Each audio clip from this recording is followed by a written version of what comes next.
ओम श्री लक्ष्मी नमः। नमस्कार दोस्तों, आपका हमारी यूट्यूब चैनल धार्मिक कथाएं और कहानियां में स्वागत है। आज मैं आपको अघन मास पे सुनी जाने वाली महालक्ष्मी व्रत कथा सुनाऊंगी। अगर आपको यह कथा अच्छी लगी तो आप वीडियो को लाइक, सब्सक्राइब और शेयर ज़रूर कीजिएगा। आइए सुनते हैं महालक्ष्मी व्रत कथा। भारतवर्ष के सौराष्ट्र देश में द्वापर युग की यह कहानी है। सौराष्ट्र में उस समय भद्रश्रवा नाम के राजा थे। वे बड़े पराक्रमी राजा थे। उनकी रानी का नाम सूरज चंद्रिका था। रानी दिखने में सुंदर और सुलक्षणा थी तथा पतिव्रता थी। उन दोनों को 7 पुत्र तथा उनके बाद एक कन्या का वरदान मिला था। कन्या का नाम श्यामबाला था। एक बार महालक्ष्मी जी के मन में आया कि जाकर उस राजा के राजप्रसाद में रहें, जिससे राजा को दुगनी धन दौलत की प्राप्ति हो और वह इस धन दौलत से अपनी प्रजा को और सुख दे सके। गरीब के घर अगर रहे और उसी धन दौलत प्राप्त हो तो वह स्वार्थी की तरह केवल अपने ऊपर ही खर्च करेगा। यह सोचकर श्री महालक्ष्मी जी ने बूढ़ी ब्राह्मण स्त्री का रूप धारण किया। हाथ में लाठी लिए लाठी के सहारे रानी के द्वार तक पहुंची। यद्यपि उन्होंने बूढ़ी औरत का रूप धारण किया था, पर उनके चेहरे पर देवी का तेज था। उन्हें देखते ही एक दासी सामने आई। उसने उनका नाम धाम काम धर्म पूछ डाला। वृद्ध ब्राह्मण का रूप धारित माता लक्ष्मी ने कहा, बालिके, मेरा नाम कमला है। मेरे पति का नाम भुवनेश है। हम द्वारिका में रहते हैं। तुम्हारी रानी पिछले जन्म में एक वैश्य की पत्नी थी। वह वैश्य गरीब था। दरिद्रता के कारण वह हर रोज घर में झगड़े होते रहते थे तथा उनका पति रोज उन्हें मारता था। इन बातों से तंग आकर वह घर छोड़कर चली गई तथा वन जंगल में खाली पेट भटकने लगी। उसकी इस दुर्दशा पर मुझे दया आई। तब मैंने उसे सुख संपत्ति देने वाली श्री महालक्ष्मी की कथा सुनाई। मेरे कहने पर उसने ही महालक्ष्मी का व्रत किया। श्री महालक्ष्मी प्रसन्न हुई। उनकी गरीबी दूर हुई। उनका घर संसार दौलत संपत्ति से भर गया। बाद में पति पत्नी दोनों परलोक सिधारे। लक्ष्मी व्रत करने के कारण वे लक्ष्मी लोक में रहे। उन्होंने जितने साल महालक्ष्मी का व्रत किया उतने हजारों साल उन्हें सुख भोग मिला। इस जन्म में उनका जन्म राजघराने में हुआ है, परंतु वह श्री महालक्ष्मी का व्रत करना भूल गई है। उसे यह याद दिलाने मैं यहाँ आई हूँ। बुढ़िया की बातें सुनकर दासी ने उन्हें प्रणाम किया तथा श्री महालक्ष्मी का व्रत किस तरह किया जाए इस बारे में पूछा। बुढ़िया रूप धारण किए हुए श्री महालक्ष्मी माता ने दासी को पूरी विधि तथा महिमा बताई। इसके बाद वह दासी माता को प्रणाम कर रानी को बताने अंदर चली गई। राजवैभव में रहते हुए रानी को अपने ऐश्वर्य का बहुत घमंड हुआ था। संपत्ति तथा अधिकार की वजह से वह उन्मत्त हो गई थी। दासी द्वारा बताई गई बुढ़िया की बातें सुनकर वह आग बबूला होकर राजद्वार पर आकर बुढ़िया रूपी श्री महालक्ष्मी पर बरस पड़ी। उसे यह मालूम नहीं था कि श्री महालक्ष्मी माता बुढ़िया का रूप धारण किए द्वार तक आई हैं, परंतु रानी का इस कदर रुख बर्ताव तथा अपना अनादर देखकर माता ने वहां ठहरना ठीक ना समझा। वे वहां से चली गई। राह में उन्हें राजकुमारी श्यामबाला मिली। उन्होंने श्यामबाला को सारी बात बताई। श्यामबाला ने अपनी ओर से श्री महालक्ष्मी माता से क्षमा मांगी। माता को उस पर दया आई। उन्होंने श्यामबाला को श्री महालक्ष्मी व्रत के बारे में बताया। उस दिन अगहन का माह का पहला गुरुवार था। श्यामबाला ने परम श्रद्धा से श्री महालक्ष्मी का व्रत रखा। फलस्वरूप राजा सिद्धेश्वर के सुपुत्र मालाधर से उसका विवाह हुआ। वह धन दौलत ऐश्वर्य वैभव से माला माल हो गई। पति के साथ ससुराल में आनंद से दिन बिताने लगी। इधर श्री महालक्ष्मी का रानी पर प्रकोप हुआ। फलस्वरूप राजा भद्रश्रवा का राज्य एवं राज्य कारोबार नष्ट हो गया। यहाँ तक कि खाने के लाले पड़ गए।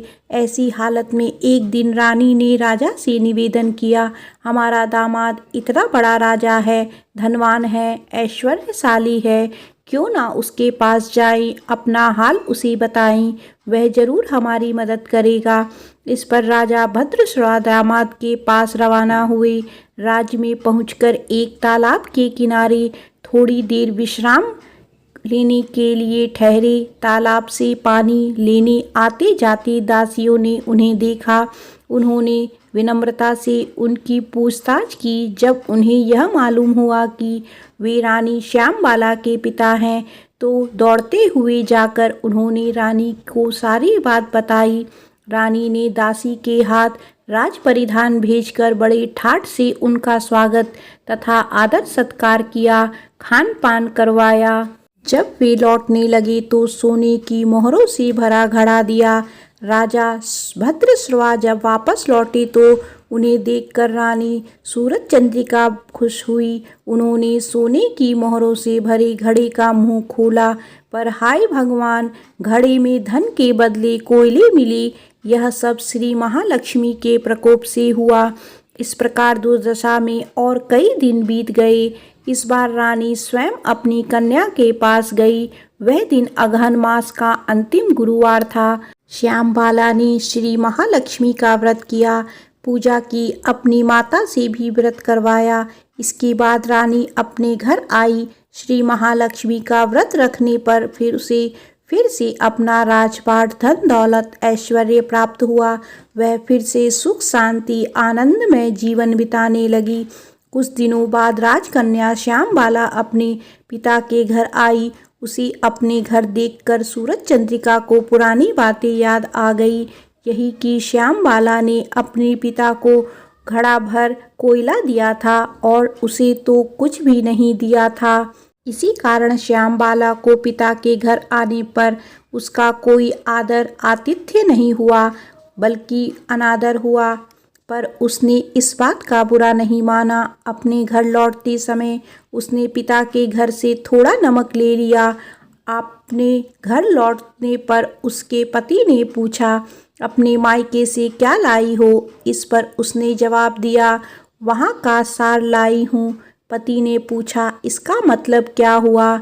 श्यामबाला ने कहा, थोड़ा धीरज रखें, मालूम हो जाएगा। उस दिन श्यामबाला ने सारा भोजन बिना नमक डाले बनाया और परोसा। पति ने खाया, चखा, सारा खाना नमक बिना था, इसीलिए स्वाद न आया। फिर श्यामबाला ने थाली में नमक डाला, इससे सारा भोजन स्वादिष्ट लगने लगा। तब श्यामबाला ने पति से कहा, यही है वह मायके से लाया हुआ सार। पति को उसकी बात सही लगी। फिर वह दोनों हंसी मजाक करते हुए भोजन करने लगे।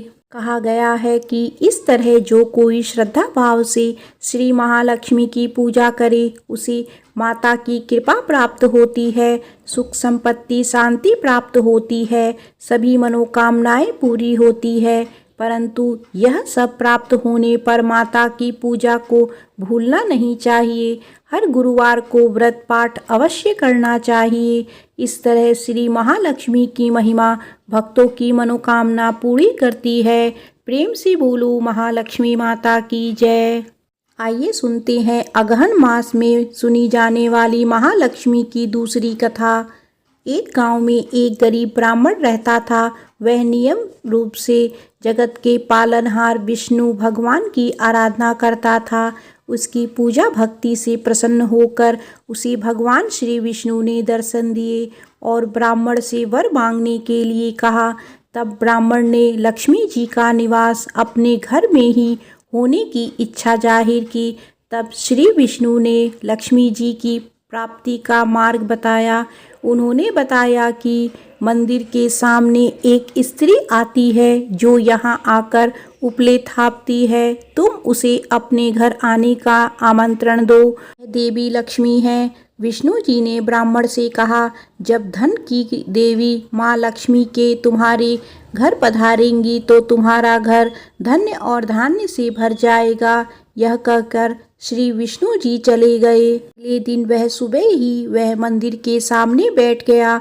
लक्ष्मी जी उपले थापने के लिए आई तो ब्राह्मण ने उनसे अपने घर आने का निवेदन किया।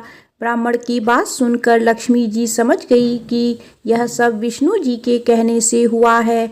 लक्ष्मी जी ने ब्राह्मण से कहा कि मैं चलूँगी तुम्हारे घर, लेकिन इसके लिए पहले तुम्हें महालक्ष्मी व्रत करना होगा। 16 दिनों तक व्रत करने और 16वें दिन रात्रि को चंद्रमा को अर्घ्य देने से तुम्हारा मनोरथ पूरा होगा। ब्राह्मण ने देवी के कहने अनुसार व्रत और पूजन किया और देवी को उत्तर दिशा की ओर मुख करके पुकारा। इसके बाद देवी लक्ष्मी ने अपना वचन पूरा किया। मान्यता है कि उसी दिन से इस व्रत की परंपरा शुरू हुई। प्रेम से बोलो श्री महालक्ष्मी माता की जय।